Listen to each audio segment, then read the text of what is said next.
Councillor McInnis, thank you so much for sitting down with me on the last day of the Federation of Canadian Municipalities. Now, I'm going to start with a weird question for you, but is this your first official convention at the Federation of Canadian Municipalities? It sure is. It's my very first. How's it feel? It's exciting. So I currently sit on the board for FCM. So you've sat on the board longer than you've been attending the convention? Exactly. So it's a bit odd that I'm on the board, but it's my very first one. Just timing of that by-election.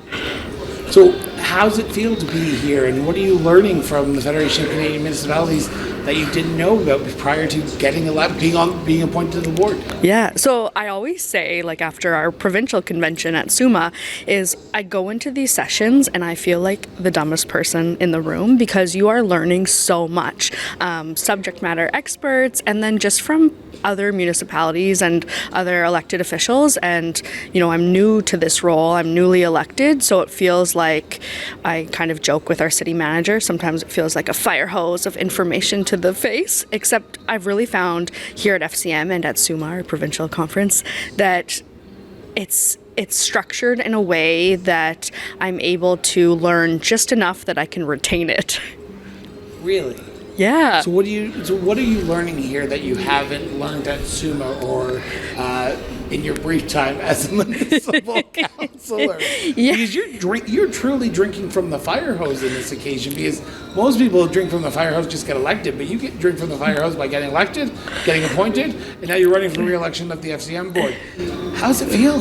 Yeah, so that's pretty par for the course for me. That just tends to be my personality. I jump right in, and I'm really glad that I have, because in terms of sitting on the FCM board as a newly elected councillor, I think for my community, it's actually really beneficial for our community-specific decisions for me to see the bigger picture and see how this relates federally and the impacts of federal decisions and provincial decisions. And so I've found it incredibly beneficial in my decision-making. What specifically are you hearing? Because I was just chatting with a mayor of Whitehorse on the show, and he said sometimes you can feel like an island where you are. Like you don't know if other municipalities are dealing with the same issues. When you're having these off the hallway conversations with other municipal leaders, are they matching up with what's the issues in Humboldt, Saskatchewan, or do you feel like an island? No, you know what? The issues do match up with what's happening in Humboldt.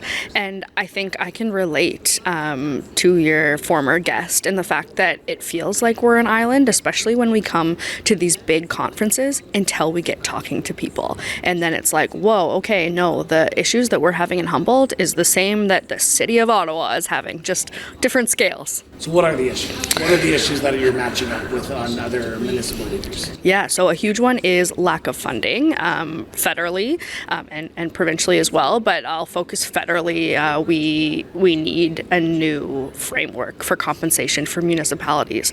So, I mean, as we know in the municipal sector, what's happening is we are in charge of more than ever infrastructure, more decisions, more day-to-day, but we don't have the funding to match up to that. So definitely more funding. I think a lot of those issues at the end of the day come to we are trying to make big things work with small dollars. So where do you go from here? Because you're going to be heading back to Saskatchewan probably today or tomorrow, depending on when you get on the flight.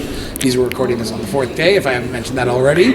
But what do you take back to Humboldt to ensure that the conversations, the networking, the advocacy work that you did here doesn't just end the moment you step on WestJet or Air Canada, not that they've sponsored me, but when you step on that plane, to ensure that when you get back to Humboldt, this continues on, because that's the hardest part about that, is the follow-through, right? Yeah, and I would agree. And so for me, I think hopefully if I'm reelected to my board seat, that certainly helps to ensure that I am always in it.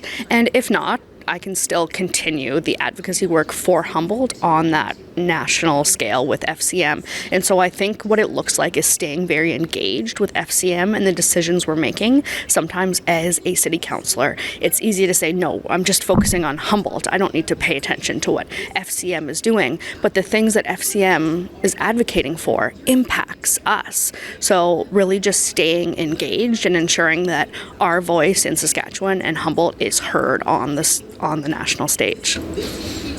So this is your first convention. I'm going to be a little bit less political with you, but I'm going to have to be a little bit political, but not as much political. All right. Have you enjoyed it? Have you, because there may be some people who listen to this and go, oh, that's just politicians going off to Ottawa and partying and doing what politicians do on the public dime. Looking at your time here, do you think it was worth it to be at the Federation of Canadian Municipalities and have Humboldt's voice on this federal stage? 100%. So I was talking to our mayor, Rob Mensch, earlier, and I said, when we went into the resolution, so we were voting on resolutions as delegates, the very first resolution, we had 3 people from Saskatchewan stand up. Like, I think it's incredibly important to be here and have our voice heard. And I will say there has been absolutely no partying. I have my 1-year-old baby here with me. So after I'm all done learning and compiling my notes, I go to bed. Councillor McInnis, always a pleasure to sit down and chat with you. I feel like this is going to be a start of a beautiful friendship. Agreed. From SUMA to now. Who knows what the future holds for our friendship. So thank you so much. Agreed. Thank you.